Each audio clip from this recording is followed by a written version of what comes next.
Hello, good evening. আজকে আমি তোমাদের সাথে একটা স্টার্টার রেসিপি শেয়ার করছি চিকেনের, যেটা শুধু দেখতেই সুন্দর লাগছিল না, খেতেও দুর্দান্ত লেগেছে। ভালোবাসা এমনি পাওয়া যায় না, পেট থেকে ভালোবাসা মনে ধরে। তাই আমি সবসময় চেষ্টা করি ভালো ভালো রান্না করে তাকে খাওয়ানোর। প্রথমে চিকেনটাকে ধুয়ে তার মধ্যে নুন, লেবু দিয়ে ভালো করে মাখিয়ে নিয়েছিলাম।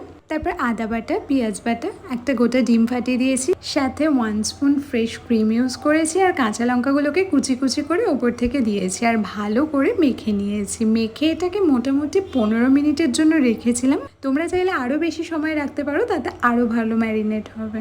তারপর আমি এর মধ্যে একটু কর্নফ্লাওয়ারের সুজি দিয়ে ভালো করে মেখে নিয়েছিলাম, যাতে একটু ক্রাঞ্চি থাকে ওপরটা।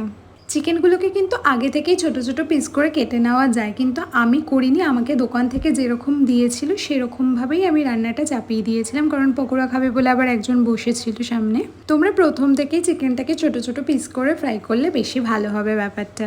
তো এভাবে আমি বড় বড় চিকেনগুলোকেই আলাদা আলাদা করে ভেজে নিচ্ছিলাম, কিন্তু যেহেতু পিসগুলো অনেক বড় ছিল আমার ভাজতেও একটু অসুবিধা হয়েছিল, কারণ একটার গায়ে একটা লেগে গেছিলো, আর যখন আমি নাড়ছিলাম তখন একটু অসুবিধা হচ্ছিলো উল্টাতে আমার।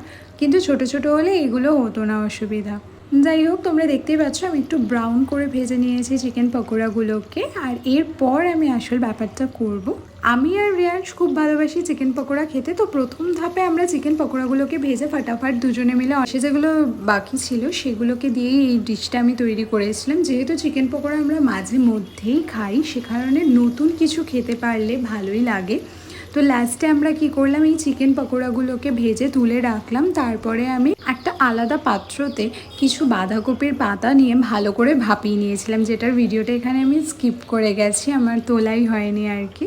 এখানে আমি তো ইউজ করেছি বাঁধাকপির পাতা, কিন্তু যে কেউ তোমরা লেটুস পাতাও ইউজ করতে পারো, ভীষণ ভালো লাগবে। দুটো পাতাই আর কি এটার সাথে যায়। আমার কাছে ছিল না বলে আমি বাঁধাকপির পাতাটাই ভাপিয়ে ইউজ করেছি। এরপর আমি একটা বোলের মধ্যে সস নিয়ে নিয়েছি। আমার সসটাও শেষের দিকে ছিল, ওর জন্য একটু জল দিয়ে ভালো করে নেড়ে চেড়ে নিয়েছিলাম। আর আমি সাথে মেয়োনিজ অ্যাড করেছিলাম। তার মধ্যে জলজিরা দিয়ে দিয়েছিলাম একটু বেশি পরিমাণে। আর চিকেনগুলোকে আমি বললাম তোমাদেরকে প্রথমে আমি কেটে ছোটো ছোটো করিনি, তাই জন্য পরে আমি এই পকোড়াগুলোকেই ছোটো ছোটো পিসেস করে নিচ্ছিলাম। না তো না বড় বড় ভালো লাগবে না খেতে। আমি বাটিতে যে মিক্সচারটা বানিয়েছি এর মধ্যে তোমরা অরিগানো দিতে পারো, এর সাথে তোমরা চিলি ফ্লেক্স দিতে পারো, লঙ্কার গুঁড়ো দিতে পারো। যেহেতু রেয়াংশ এগুলো একটু একটু খাই, সে কারণে আমি ওগুলো স্কিপ করে গেছি। তো সেই মিশ্রণটাই ভালো করে দিয়ে আমি ভালো করে মাখিয়ে নিয়েছি। আর তারপর আমি সেটাকে ভালো করে সার্ভ করেছি ওই ভাপানো বাঁধাকপির পাতা, ওপর থেকে কাঁচা লঙ্কা কুচি আর পেঁয়াজ কুচি সাইডে দিয়েছি, আর তারপরে একটু ধনে পাতা কুচি ওপর থেকে ছড়িয়ে দিয়েছি। অ্যান্ড রেডি আমার ডিলিশিয়াস চিকেন রেসিপি। দেখো কত ইয়াম দেখতে লাগছে। তোমরা ট্রাই করে আমাকে জানাবে।